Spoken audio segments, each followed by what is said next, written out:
I'm going to divide the talk into three sections. One, and I call it taking your place at the table, and you'll understand why as I go along. The first part, I will fill in a few holes that Dr. Penner left me in the energy area. And the second part, the middle part of the talk, I will surf over all the fabulous things that went on yesterday and even a little bit this morning, just to kind of carve into your brain the kind of takeaways that you want to go home with.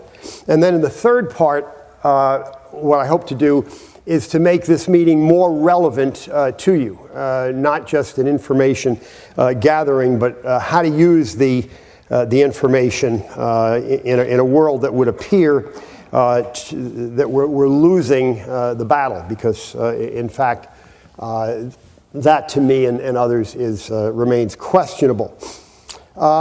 The first thing I want to tell you that Dr. Penner did not mention: why are we burning food for fuel? It is an incredibly stupid idea, and he did a brilliant job of explaining that. At no level does it work, except for the fact that you actually do get more energy out of ethanol when you use corn or whatever. You actually do get an economical output that is a plus. And my only disagreement, well, it's a huge disagreement. He quoted Dr. David Pimentel from Cornell yesterday, who predicted this problem. I actually never saw that prediction. What I've seen of Dr. Pimentel in the last 15 years is saying that it costs more to create ethanol than what you get out of it. And that actually isn't true. You get a little more out of it, but that's really not relevant. Everything else, why would you want to burn your food and create a food shortage, around the world, and food riots and increase costs to raise all of our livestock and increase costs at our food market? It just doesn't make sense when it wouldn't really amount to a hill of beans in improving our fuel supply.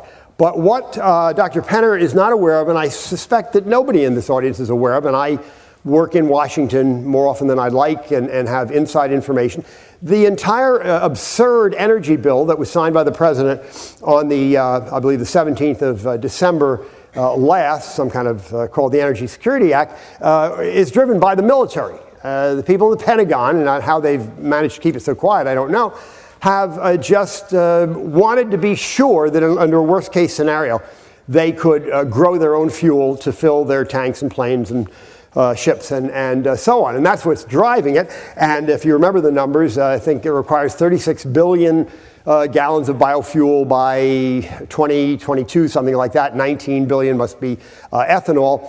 The sad part of that is it's not going to go away. As stupid as it is, not going to go away. Now you're seeing a backlash.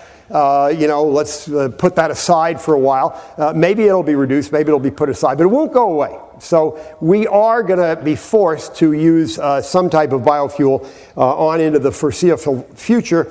As dumb as it is, it will get a little better. Dr. Penner mentioned the fact that we're biotechnologically improving the process. We're finding better substitutes for corn.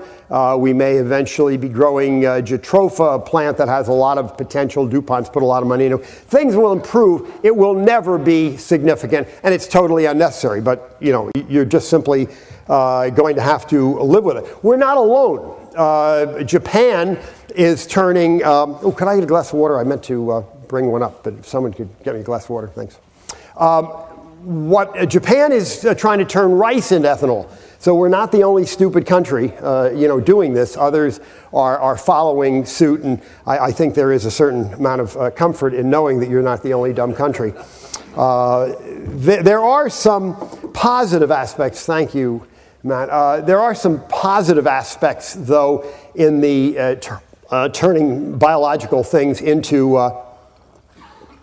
fuel. There is one thing that doesn't work, and you'll read a little bit about it. We really can take cow poop and create methane energy to run our dairy farms. We're doing it now on large scales, and it's getting better and better and better. So I do think there's a potential down the road that we, on a 400 cow dairy, we will be able to effectively get rid of the manure and put it in biodigesters and develop energy to run the entire dairy and even sell some of the energy back to the local company. So that looks very good. And of course, when you add in the fact that you're getting rid of a waste, which of course it is used as fertilizer, but we probably can do without some of it. That is one positive aspect.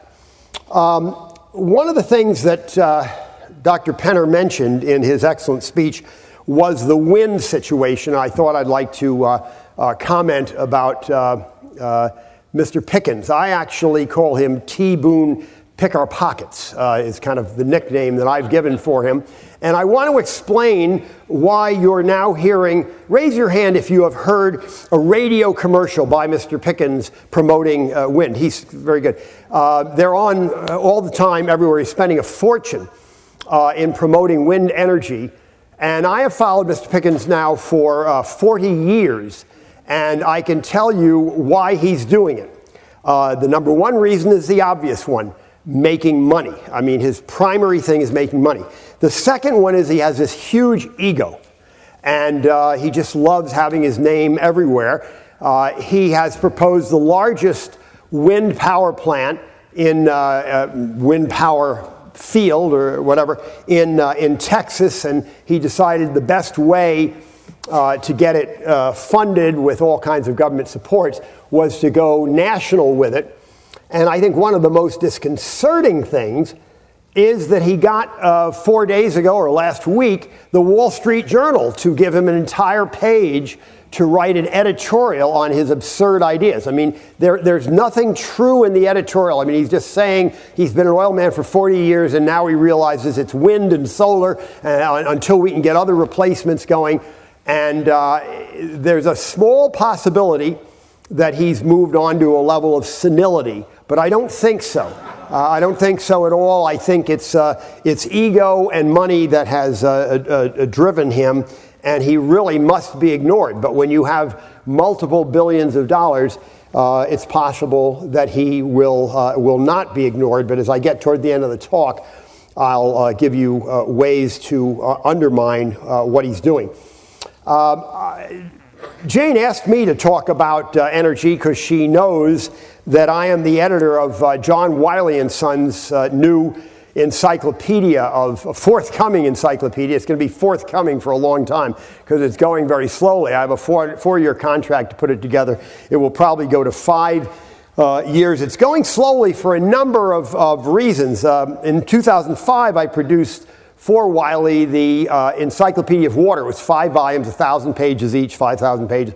Had initially 500 contributors from around the world, 62 foreign countries, 1,000 articles, and it moved along quite nicely. Energy has been more difficult to gather information, I think, for 2 reasons. One, we allow no editorial comment. It's just the facts man, like Sergeant Friday used to say on Dragnet, and everybody seems to want to have an opinion about energy. We're not interested in opinions. We're only interested in facts. So that's eliminated a lot of potential contributors. The other thing is things are changing so rapidly that people are afraid to make contributions that might change. Okay. So much for filling in a few spaces for Dr. Penner's absolutely brilliant talk. Surfing over the talk, what a treat it was for everybody to hear Louisa Gilder start off yesterday morning. And I hope I don't mean to embarrass her. She might blush a little bit. But she personified everything that all of you need to be, bottom line, in carrying information away from here. A love of science, a passion for what she is involved in. And I guarantee you, and I don't want to embarrass you, no more than 1 in 4 of you understood exactly what she was saying. I mean, I know that, you know, at my age I can afford to say it. Entanglement theory is not easy. I'm a real fan of Brian Greene, who she mentioned string theory. I love to read about string theory. I don't believe a word of it, but I enjoy, reading about it. And Brian does a fabulous job of, spinning his ideas in his books. What you have to understand with Louise is you have to believe her. You don't have to understand her, but you have to know that someone that spent all these years in this passion, there's a lot to what she has to say. And what I want you to get from that is that when you have an opportunity to address audiences, and I don't care if they're, a couple hundred or a couple, it's the passion that sells ideas, and we'll talk more about that. The right brain, left brain, I thought was fascinating.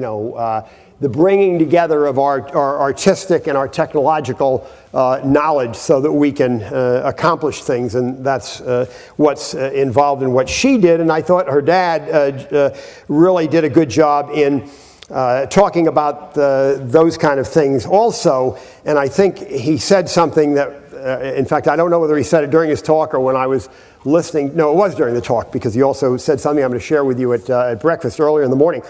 Eventually, scientists have to develop something that works.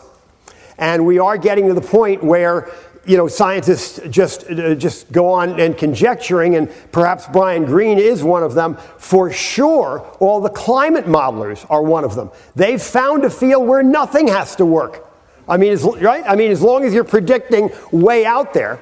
We made, the doomsayers among us, of which there are many, made one huge mistake at the end of the last century, and you all know what it was, and it was Y2K. We were totally consumed with the fear-mongering that the world was going to come to a very quick stop, sort of like, oh God, the great joke of the motorcycle. Was that Scott Carpenter at lunch told the joke about the motorcycle guy that thought his motorcycle stopped and he got off? Well, that's the way we thought of Y2K. That the world was going to, put a brake on midnight on December 31st, 1999, when, the computers weren't capable of turning over into the new millennia. That obviously was not true. I thought everyone would laugh it off and would be less subject to the next fear-mongering. That was not true. And the modelers today are only way out there, 100 years, decades, even though, Al is, we heard from John Coleman last night, now he's saying it's right now, but what does right now mean when now they're saying, well, there's a 10-year hiatus because natural forces have taken over? So all of modeling and all of climate science is what George Gilder was talking about. It's science without a device that works, and we've got to bring people back to understanding that, and I hope I'm going to be able to help you do that. Now, one of the things that George said that was fabulous, and I want you to really take this one home, and that's why I wrote it down. And I go back, I was a good friend of the late George, Julian Simon. Many of you knew Herman Kahn, and you read their original book, The Ultimate Resource. And then you might remember, I'll bring you back to 1962, to a nefarious group that still exists, but out of the country now, called the Club of Rome. In 1962, Donella Meadows and a team of fearmongers wrote this horrible, pessimistic view. Paul Ehrlich was really one of them, and he's the most amazing doomsayer. He still gets on television, he still gets awards, and he's never been right about anything. I don't know how that works, but I guess if you're a doomsayer, you're assured of success. But what everybody misses is the point that George made yesterday, and this might have been at breakfast, I can't remember now, the idea that we don't talk about the entrepreneurial creativity. We leave out the greatest human resources between our brains. And this is something I want you to carry with you in all your conversations, and I'll talk in detail about that at the end. To bring people the optimism and the good feeling that we can overcome anything. We can overcome even the insanity that is going on in the world today, because we have the mental resources to do it. We have the creativity to do it. But in order to do it, we really have to understand the opposition. And we've heard all of the oppositions mentioned. John Coleman did a brilliant job of touching on every one of them last evening, but I want to touch on them again a little more and give you kind of some evidence. And so I tend to ask audiences a question. People tell me I shouldn't because it's kind of a broad brush question, but this is not a rhetorical question. I want you to raise your hand if you've if you know a really happy-go-lucky environmental zealot. I don't either. They are mean-spirited. They're not happy people. They really don't like themselves. But the key for you to really know is they don't care so much about the animals. They just hate you. They hate themselves. They really hate people. And it's good to understand their motivation. They're really never happy people. Then amongst them, of course, as we well know, are the anti-capitalists. I mean, that's the key thing is that collectivists, socialists, communists, whatever we want to call them today, really hate capitalism. They all think they're smarter. And we do have a problem there, and I think you need to talk about it as well. There is no question that capitalism is the greatest economic system that has ever been created. It floats the boats of everybody in society.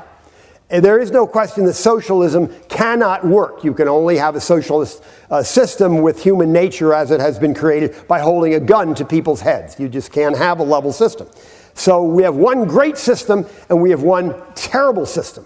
However, the socialists have nothing on the capitalists in terms of poor ethics.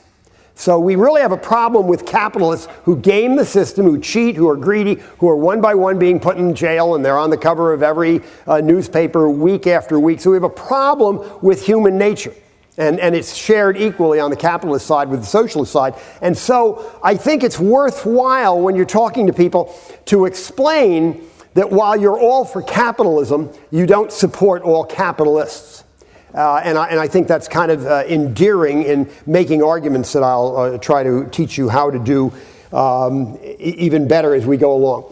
But the biggest area of the opposition today are your friends, neighbors, some of your families, the man on the street who is basically espousing green as a new religion. I mean, they're the largest numbers. We all the other groups that John mentioned last night and I've mentioned, they all exist in sizable numbers, but the largest number really is the green religion.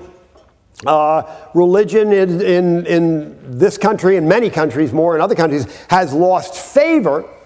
But I knew Margaret Mead moderately well before she passed away. And she told me that there has never been a culture that she studied that did not have a belief in a supernatural being or some set of principles that were above themselves. And as conventional religion dies out in many areas of the world, that need still exists. And so they're embracing a worshiping of the earth. And as we've heard, so much of that worshiping is absolutely inhumane, making man a second-class citizen. So you need to be aware of it, kind of deal with it when you're talking to people. The people who are really trying to destroy life as we know it, and clearly there are many, and I don't have to reiterate who they are to you because the other speakers have done it so well. One thing you want to become aware of is that they're for any kind of energy that they know will not work. Okay? And they're opposed to anything they know will work. So it's good to understand that. So they're all for wind and solar because anybody with common sense understands why they can't work. And we heard very well done yesterday from Dr. Penner, waste to energy. Now we can't build a waste energy plant, even though they were really working quite well, with the exception of the absurdity about the dioxin, which you may or may not know, we don't know of any human illnesses in practical terms relating to dioxin. It causes a skin rash you're all aware of as chloracne. It can be deadly to some animals, but interestingly, maybe your kids had a hamster or a guinea pig when they were little.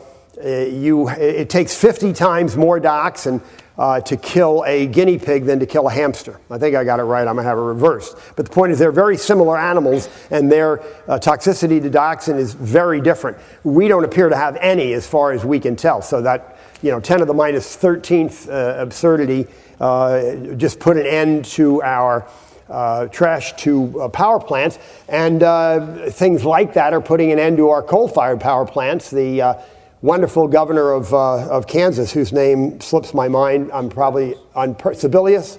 I try not to remember the names of people like that. She nixed 10. They're in desperate need of power in Kansas, and she vetoed 10 new plants. A little bit more about the people, and then I'll go on to your place at the table and finish on time. Miriam Grossman might have some comments on this. I don't know that she does psychoanalysis on people without ever meeting them and sitting them down, though I do think it's possible. And so Mr. Gore and Mr. Hansen and Jimmy Carter, I don't think we've talked about him in this meeting, are interesting case studies. Why do they do what they do? I'll just share my ideas with you. It's perhaps irrelevant. I used to talk a lot about Al Gore, and I was told to stop doing that, and I think Art was right. I never called him a liar. I certainly never called him a fat liar. What I did say is that his dad got him into Harvard, and Tommy Lee Jones got him out of Harvard. If you're not aware, Tommy Lee Jones, the movie star, was his roommate. And if you've seen a lot of Tommy Lee Jones movies, you'll recognize the man is a genius. And I think without him, Al wouldn't have gotten out of Harvard. So I really thought he was dumb. I'm no longer sure of that. I think Al Gore may be smarter than anyone I've ever known, because he figured this scam out in the 80s, and he's made $200 million.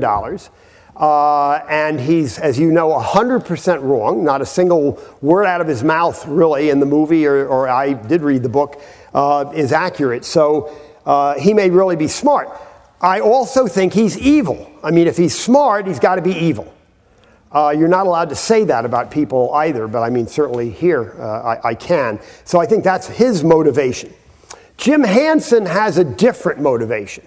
Well, he's evil too, but Jim Hansen is a government scientist who clearly thinks he's the smartest person that's ever lived, and he wants the world stage. And everything that Jim Hansen has done has been to get on the world stage and be recognized as a super scientist. And I don't think he gives a darn what it takes to get there, nor do I think he's stupid to believe anything of what he says. He's just found a way to get there. And the world, sadly, is too full of people like that. I had an article on Jimmy Carter published in the Wall Street Journal about a month or so ago, because he's just another type of person that is no longer doing good for the nation. I am absolutely sure Jimmy Carter is senile. I think he's a very nice man. I think he means well. What I'm unsure of is when the senility set in. It might have been 1976 when he outlawed, reprocessing our nuclear rods. So these are things you need to understand in dealing with our battles, which now will be most of the rest of the talk. I call this talk a place at the table because I think I'm going to teach you how to get a place at the table, hopefully. But I want to explain other names that have been mentioned by others here. George Gilder mentioned Ron Bailey. Someone else might have been him mentioned Matt Drudge, Rupert Murdoch, and I'll add Bjorn Lomborg to that list. I know Ron Bailey, a super scientist, a great writer for the Reason magazine. I mean, one day he woke up and he said that if he's going to get a seat at the table on all the other issues that he's involved with, I guess I'm going to have to just recapitulate on global warming. Bjorn Lomborg, who I know very, very well, marvelous fellow, whose primary goal is improving the quality of life for the most deprived on Earth, and he started the Copenhagen Consensus, and he's got a great book out, How $50 Billion Can Cure Most of the World's Ills. He decided if he's going to be listened to at all, he's got to not dismiss global warming, but say, yeah, there's something to global warming, but it's not worth spending any money on. Now, that's an interesting decision. It's not being totally honest, but it's a compromise he's made It annoys me when I read stuff he writes, but I understand that in the end, it goes to the end of the line and he says, don't spend a nickel, it isn't worth it. We need to spend money on vitamin supplements in the third world, reducing wars in the third world, improving sanitation, reducing malaria, and other things that small amounts of money can do. I wrote something I wrote something negative, kind of as a joke in here, if anyone's read this. I have a real problem with Art and Noah and Willie Soon's paper. I already told Noah, so he's sitting there smiling. But Willie Soon and I share a habit. We're both pack rats, and we heard Art describe Willie's office as piled with papers, and he can actually find everything. My office is pretty much the same way, but it's filled with file cabinets that are filled with stuff. The floors are full too. And my pile of global warming literature that I've been collecting for 15 years is 1.5 feet high, and my wife is trying to get rid of it. And now my problem is that if she reads this article, I will have no reason to keep that 1.5 foot stack of stuff on global warming. It's that good. If you haven't read it, make sure it's on the plane or wherever. It's absolutely outstanding. I want to share with you 2 comments that George Gilder made at breakfast, and he didn't discuss it because this is a talk about optimism. But George, and you can question him at lunch if you get to sit at his table. He feels that we are not losing the global warming battle, that there are indicators that we're winning. And we got into a discussion then and later on about the G8 summit. And was it a win or a loss for it? And in talking to people here and thinking about it before, I think the G8 summit was a huge win, and that George Bush maybe deserves the kind of credit that maybe Bjorn Lomborg deserves by not, sweeping away global warming, just saying it's not worth spending money on, and say that George Bush's plan to sort of marginalize global warming by focusing on it and ensuring up to now that we haven't passed any legislation, for the most part, throughout most of the world, that is destroying our economies.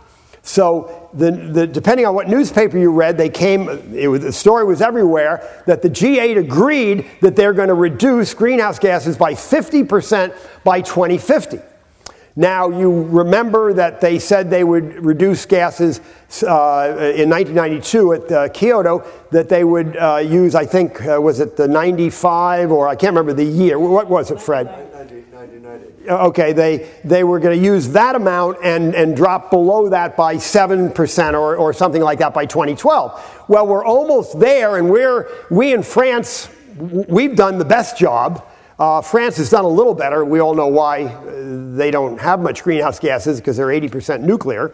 Britain didn't do too bad, but by and large, the world has totally failed. I think Bush knows that. And so it's just another kind of scam. It reminds me of, was it Ali and the rope-a-dope? If you remember boxing, he would just make people bounce off the ropes until they got tired, and then he'd knock them out. I think I want to give Bush about that kind of credit, that this is a rope-a-dope with the G8 countries, because obviously in 2050 we will not only not have reduced greenhouse gases by 50%, they will be considerably higher. So I think that can be looked at as a victory, though with all the negatives you've heard, we got to be really, really careful with regard to legislation that's going to be coming down the pike, whoever is elected president, and we want to pull the rug out from under it as best we can, or we will really be in trouble.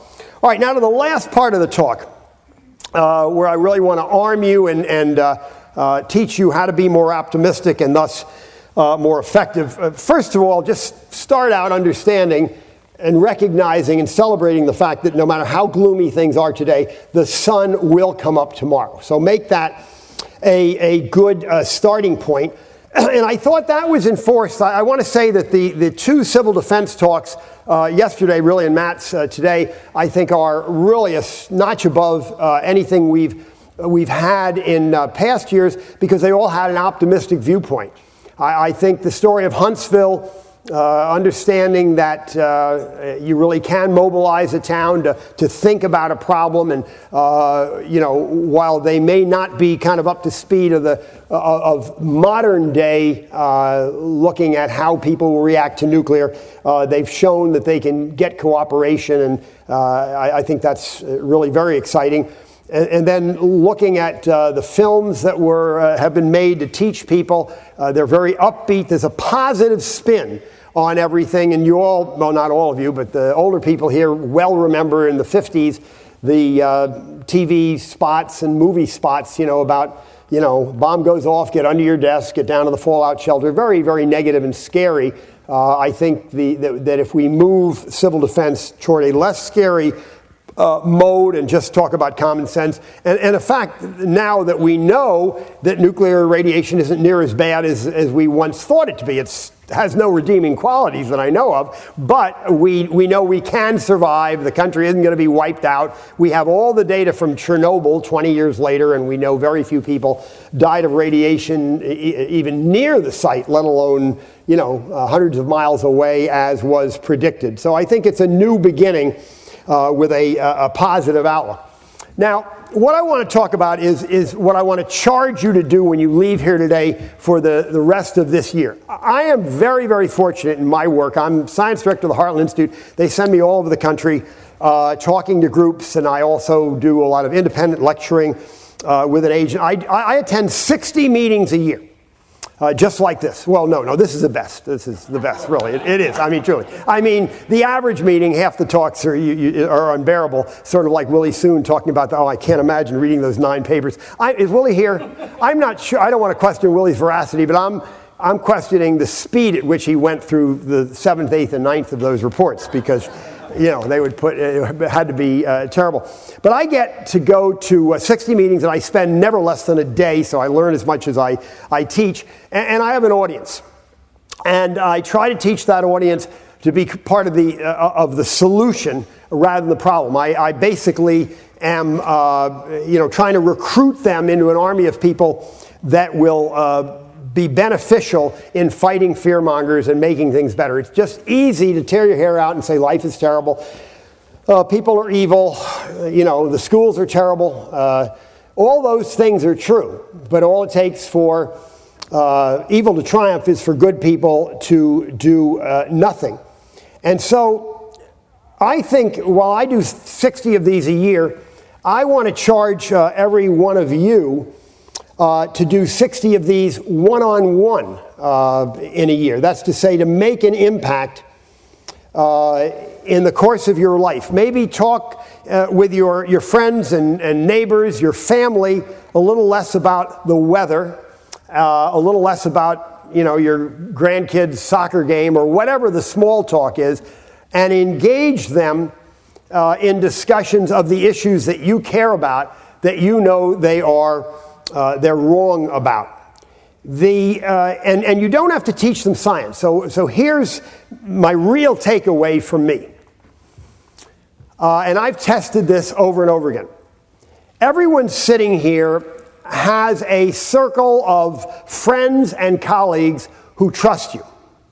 And let's assume in the course of a year, you'll run into 6 of them. Many of you have many more friends, a few of you have less, but let's assume everybody in here could probably put down a list to invite to a party of 60 people whom have respect for you, okay? Well, in the course of a year, in one-on-one, if you were to talk to these people about any of the issues that we've discussed here today, you don't have to teach them science. You don't have to put up the great slides that the speakers have shown to make their case. All you have to do is plant a seed of doubt in their minds. A seed of doubt that while what they have heard conventionally everywhere about global warming or any other issue, or polar bears is another terrific one where everything they have ever heard is wrong. Everything they've ever heard about global warming is wrong. All you have to say is, well, I appreciate the fact that all you hear is the conventional media is that man is warming the globe, or that the polar bears are endangered, and that the ice is melting. But I'm fortunate enough, I'm speaking for you, I'm fortunate enough to be exposed to many experts in these fields, and they have convinced me that what you're hearing and seeing and reading is wrong. That's it. You have now planted a seed of doubt in the mind of someone who respects you, and it becomes physically and emotionally possible for them next time they think about it not to factor in your seed of doubt. Now, you may not, depending on how much time you want to spend on it, you may or may not have a conversion in front of you. You might not have a conversion a month later, but the next time they get into a conversation, they're going to remember that you don't go along with the conventional wisdom, and that someone they respect believes otherwise. It's very powerful. I mean, I do it. I am the most boring cocktail guest you ever want to invite to your house, because you're going to say a word that's going to trigger me, to talk about something more interesting, at least to me. People think I'm kind of cold and impersonal because I really don't care about your kid's soccer game. I'm really more interested in something worthwhile. And God knows the list of subjects is very long. I mean, it doesn't have to be global warming or polar bears. There are all kinds of medical and environmental issues we can talk about and make an impact. Now, the point of it is that at the end of the day, it's very rewarding. You can accomplish something every day. I mean, if all of you just walk out of here with all this fabulous information and you don't do anything with it, well, I think that you have not made the meeting as relevant as it should be. And in fact, since you've heard the talks that sound depressing, you can go out with a bad attitude. But all you can do is what you can do.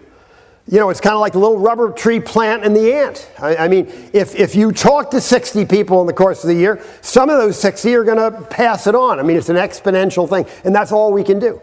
Then, at the end of the day, you go home and you recharge your batteries in an environment you can control, and that's critical. It's critical not to be depressed, to have an environment you can control within your own family where you recharge your batteries, and you go out and you fight the next day.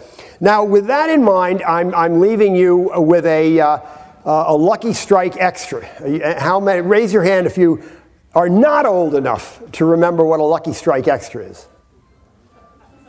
Okay, I love that Louisa raised her hand. Of course you would. Well, when most of us were children, in the early days of television, I guess even radio before television, I remember my first TV, many of you do too, there was a show called Your Hit Parade, and they played the 10 top songs in a half-hour program, and always in the show, it was always sponsored by Lucky Strike cigarettes, and in the show, there was some extra tunes, and they were called Lucky Strike Extras. So here is my Lucky Strike Extra to you, and I'll still have you at lunch on time. It's my optimistic philosophy for a day. About 15 or 20 years ago, somebody asked me why I'm never down, and they asked me to come give a talk to their company, and I said I'd be happy to, but I don't have a clue.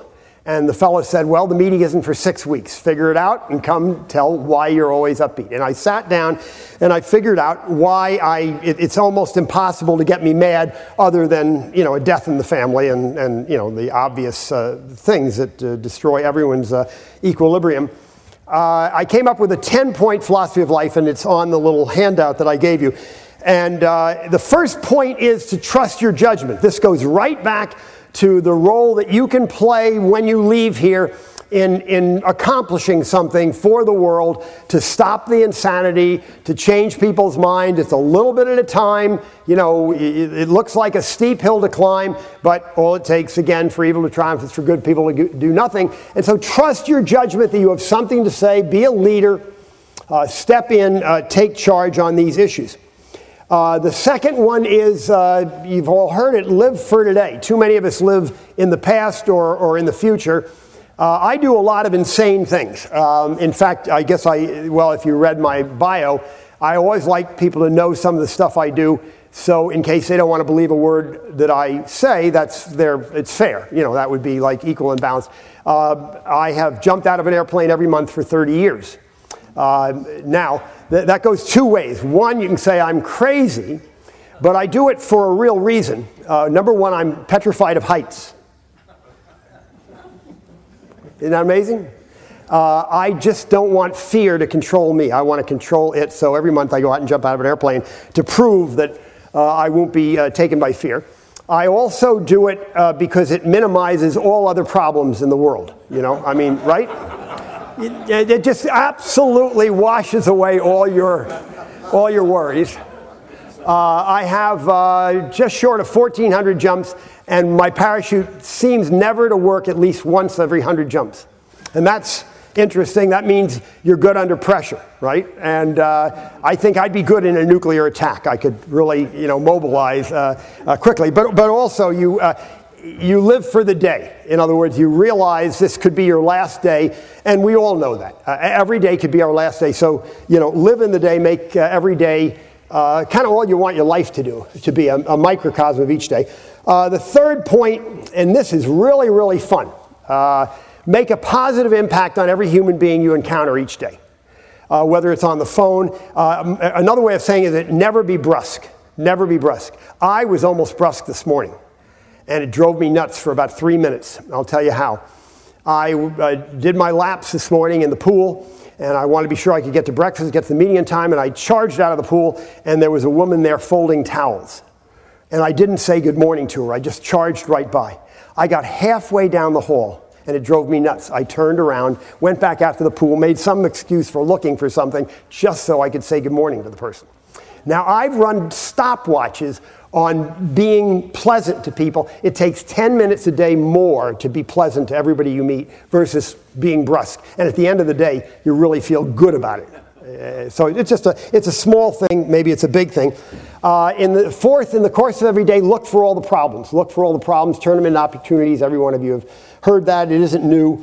But no day goes as planned, and kind of relish the screw-ups and see how you can turn that screw-up into something good. And the fifth one is probably the most important. Stop complaining. I mean, there's probably nobody here that has the right to complain versus the people you see in your newspaper, on your TV, up and down the street. I mean, unless, most everybody has it worse than anybody in middle-class America. And yet complaining is what would you call it? Is it a national pastime? I mean, it's just something, it's a hobby. We gather at the water counter to complain, but what we don't know, and brilliant scientists like Art and his family will probably one day figure out that if we put electrons on our bodies, we'll find out that while we're complaining, we're losing energy. You all know this is true because you all know people who complain all the time, and after 10 minutes of listening, you're tired, So to make an effort not to complain. I can actually say, and I may be a little bit crazy, but there is nobody alive today that's ever heard me complain. I mean, it's just been something I started doing 50. I'm assuming that when I did complain as a youth, those people are gone. I could be wrong, but so I like to say no one alive today has heard. But it's really neat. Now you are allowed to say a negative thing. I mean, you can say something like, "God, this food is terrible." The food might be terrible. There's a difference between complaining and making a statement that's negative. So, I don't want to make things too tough for you. You're allowed to say a negative thing if it's absolutely accurate.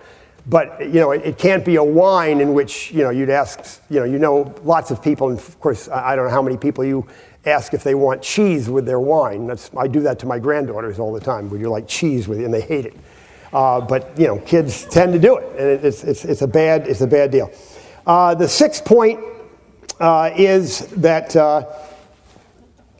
in trying to be optimistic and upbeat, only you can establish it. You can't blame the fact you're in a bad mood on anybody else.